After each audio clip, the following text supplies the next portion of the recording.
वामन अवतार और राजा बलि प्राचीन काल में असुरों के महाबली राजा बलि ने अपने पराक्रम और दानशीलता से तीनों लोकों पर अधिकार कर लिया। उनकी शक्ति इतनी बढ़ गई कि इंद्रलोक भी उनके अधीन हो गया। देवता और ऋषि मुनि इस स्थिति से चिंतित हो गए और भगवान विष्णु से प्रार्थना करने लगे कि वे इस समस्या का समाधान करें। भगवान विष्णु ने अपने भक्तों की रक्षा के लिए वामन अवतार लिया। यह अवतार एक छोटे तेजस्वी ब्राह्मण बालक के रूप में प्रकट हुआ। वामन ऋषियों के तेज से युक्त, ज्ञान और तेजस्विता से भरे हुए थे।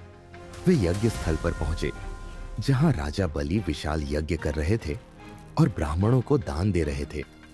वामन देव ने राजा बलि से विनम्र स्वर में कहा, राजन, मैं आपसे मात्र 3 पग भूमि दान में चाहता हूं। राजा बलि, जो अपने दानवीरता के लिए प्रसिद्ध थे, मुस्कुराए और बोले, हे ब्राह्मण, आप मुझसे स्वर्ण, रथ, घोड़े, हाथी या पूरा राज्य भी मांग सकते हैं। मात्र 3 पग भूमि क्यों? वामन ने उत्तर दिया, जो व्यक्ति संतोषी होता है वह कम में भी प्रसन्न रहता है।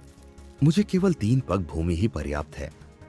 राजा बलि ने वामन के वचन सुनकर सहर्ष स्वीकृति दे दी और संकल्प ले लिया। जैसे ही संकल्प पूरा हुआ, वामन भगवान का रूप बढ़ने लगा। उनका शरीर विशाल हो गया और वे विराट स्वरूप में प्रकट हुए। अपने पहले पग में उन्होंने संपूर्ण पृथ्वी और दूसरे पग में स्वर्ग लोक को नाप लिया। अब तीसरा पग रखने के लिए कोई स्थान नहीं बचा। राजा बलि ने श्रद्धा से सिर झुका लिया और कहा, प्रभु, अपना तीसरा पग मेरे सिर पर रखिए। भगवान वामन ने प्रसन्न होकर बलि को पाताल लोक का स्वामी बना दिया और आशीर्वाद दिया कि वह हर युग में पूजे जाएंगे।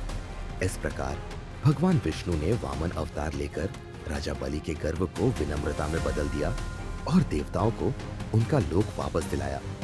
ये कथा हमें सिखाती है कि अहंकार के स्थान पर त्याग और विनम्रता ही वास्तविक महानता है।